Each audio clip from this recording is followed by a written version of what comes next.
All right, Spencer, on the par 3 here. You shot the distance at 215, you said? 250. And you have 2 clubs there, okay? What, you have a hybrid and a 3-iron? 4-iron. 4-iron? Okay.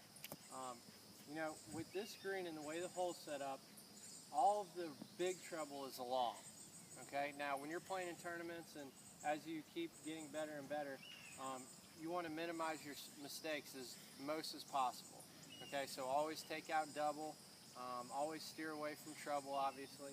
But, you know, when you have a distance that puts you in between clubs and all the trouble is long, okay, I want you to hit the shorter club, okay? Because when you take the shorter club, obviously you eliminate the big number long. Okay. That makes sense. Yeah, absolutely. Okay? Okay. So, and vice versa. If you get on a hole and all the trouble's short and you're in between clubs, I want you to take the longer club.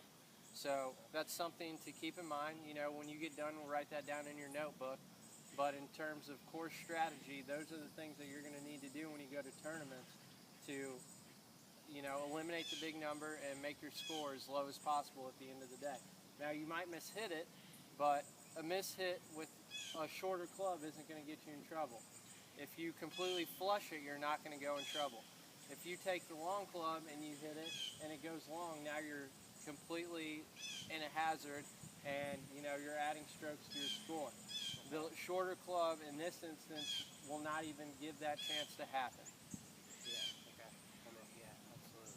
All right, cool. Having this more, feel like more of your putting stroke, more shoulders. Yeah. Good. Do that again. Okay, and what I'm going to actually have you do is I want you to take your setup. I want you to kind of take the club and stand it up a little bit more. There you go. You might choke down on it, but I want you to get a little bit closer. Okay, and it's really going to feel like the toe is going through the grass and that heel is not going to catch it all. Okay, and it should roll out of there. So go ahead and take your normal setup again. Okay, now I want you again, we're going to get the club a little bit more vertical. There you go, so you almost don't have to use any wrist at all.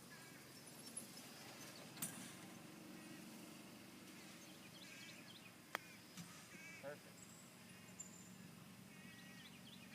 And so it takes a lot of that spin out of that shot and you don't have to account for that. Okay. What we'll do is we're going to go ahead and get in our golf setup. We're just going to have this club across.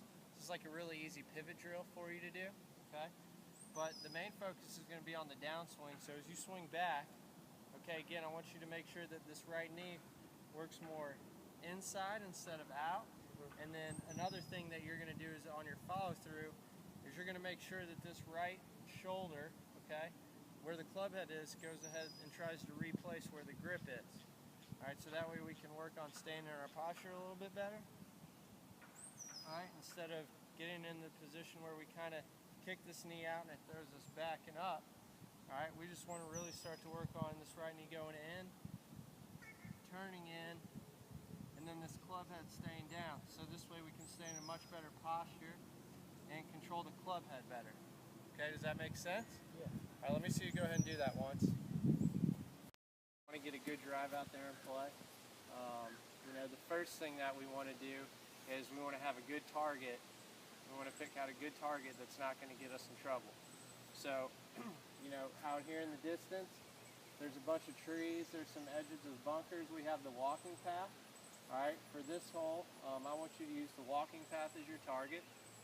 Okay, so always try and make it as narrow as possible. All right, once you've decided your target, then we want to select our shot shape. All right, you always want to be confident in the shot that you're hitting, whether it's a draw or a fade. And then you also might change your target off of that. But based on this hole, it's a little dog leg right. Okay, so you said you feel comfortable hitting draws and fades. So we're going to take it down the left side of the walking path. Okay, and we're going to hit a fade off of that. All right, now the final thing that we need to make sure that we have nailed in is your pre-shot routine.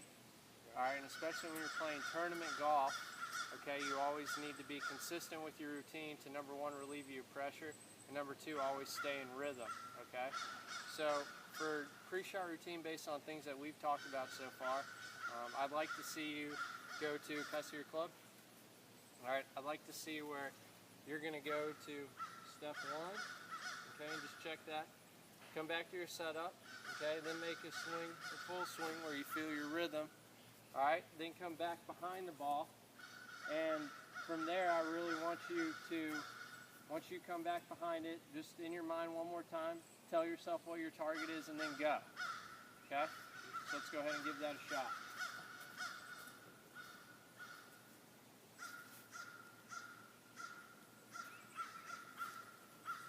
All right, so first thing again, what are you selecting as your target? The left edge of the walking path.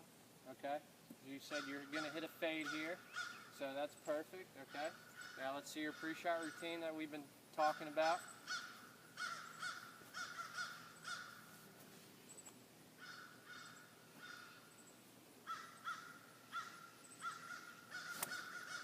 Good. All right, now I just want you to tell yourself your target one more time. Just get up there and trust it and let it go.